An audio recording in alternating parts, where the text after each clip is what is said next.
এই একটা পদ দিয়েই কিন্তু ভাত, রুটি, পরোটার থালা নিমেষেই শেষ হয়ে যাবে। যদি থাকে বাড়িতে এরকম খুব সহজেই অসাধারণ ডিমের কারি। ডিমের কারি বানানোর জন্য প্রথমেই গ্যাসটা ধরিয়ে কড়া বসিয়ে দিয়ে গরম কড়ায় জল দিয়ে দেব। এর মধ্যে সামান্য পরিমাণে লবণ দিয়ে গরম করে নিয়ে 3টে আলুকে খোসা ছাড়িয়ে ধুয়ে কেটে রেখেছিলাম দিয়ে দিলাম। 4টে ডিম ধুয়ে নিয়ে একেবারে জলের মধ্যে দিয়ে দেবো। ঢাকনা চাপা দিয়ে সেদ্ধ করে নেব। এ সাইডে পেঁয়াজ, রসুন, কাঁচা লঙ্কা, আদা নিয়েছি, গ্রেট করে নেব।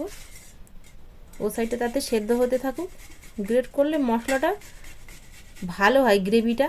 তবে আপনারা কোঁচা মশলাও দিতে পারেন, তবে কোঁচার থেকে গ্রেট করাটা খুব সহজেই হয়ে যাবে। মিক্সার না থাকলে আপনারা অবশ্যই এইভাবে গ্রেট করে নিতে পারেন, মিক্সারের মতো কাজ দেবে। ডিম আলুটা সেদ্ধ হয়ে গেলে আলাদা পাত্রে তুলে নিয়ে একটু ঠান্ডা হয়ে গেলে ডিমের খোসাটা ছাড়িয়ে নেব। লবণ দিয়ে সেদ্ধ করলে তো দেখুন খুব ভালোভাবে খোসাটা ওপর থেকে এরকম ছাড়ানো যায়, আর একটাও ডিম কিন্তু আর ফাটবে না যদি পচা না থাকে। খুব সুন্দর ছাড়িয়ে গেল। ডিম আলুর মধ্যে একটু হলুদ গুঁড়ো দিয়ে মাখিয়ে নিয়ে কড়াইটা আবার বসিয়ে দিয়ে গরম হয়ে গেলে এর মধ্যে সর্ষের তেল দিয়ে গরম করে নিয়ে গরম তেলের মধ্যে ডিম আর আলুটা দিয়ে লাল লাল করে ভাজবো একটু সময় নিয়ে। দেখুন এর মধ্যে কিন্তু লেগে যাচ্ছে না, খুব সুন্দর ভাজা হচ্ছে। হলুদ গুঁড়ো দিয়েছে আর লবণ দিয়ে সেদ্ধ করা ছিল, লাল করে ভেজে নিয়েছে। দেখুন কালারটা কত সুন্দর এসছে। তুলে নেব। ওই তেলের মধ্যে তেজপাতা আর গ্রেট করে রাখা মশলাটা দিয়ে বেশ লাল লাল করে ভাজবো। আলাদা পাত্রে 4 টেবিল স্পুন টক দইয়ের মধ্যে হলুদ গুঁড়ো, কাশ্মীরি লঙ্কার গুঁড়ো, ধনে গুঁড়ো, জিরে গুঁড়ো দিয়ে খুব ভালো করে মিশিয়ে নেব।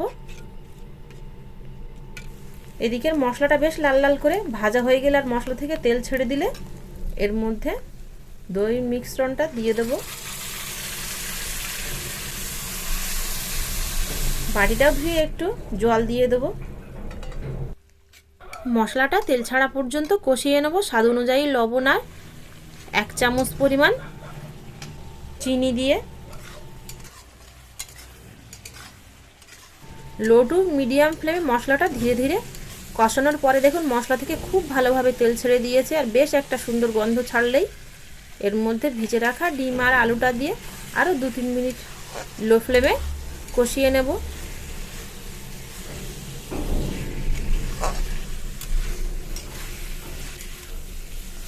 লো ফ্লেমে 2-2.5 মিনিট মতো কষিয়ে নিয়েছি। দেখুন খুব সুন্দর একটা কালার এসে কষানোও হয়ে গেছে।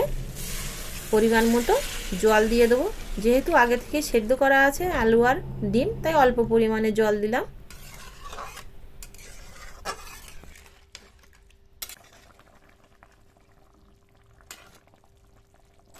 ডিম আলুর এই অসাধারণ কারিটা কিন্তু দেখুন হয়ে গেছে প্রায়। ঝোলটা বেশ এরকম একেবারে পাতলা না আবার একেবারে গাঢ় না, ভাত, রুটি, পরোটার খাওয়ার সঙ্গে খাবার জন্য উপযুক্ত রেখেছি। ওপর দিয়ে গরম মশলা গুঁড়ো আর ধনেপাতা কুচি ছড়িয়ে দিয়ে নেড়েচেড়ে সঙ্গে সঙ্গে কিন্তু নামিয়ে নিতে হবে, আর ফোটালে হবে না। এত টেস্টি ডিমের কারি থাকলে আর কি চাই। রেসিপিটা কেমন হলো অবশ্যই কমেন্টে জানাতে ভুল করবে না। ভালো লাগলে আপনাদের বন্ধুদের কাছে শেয়ার, নতুন বন্ধু হয়ে থাকলে বেল আইকন সমেত সাবস্ক্রাইব করে লাইক করতে ভুল করবেন না।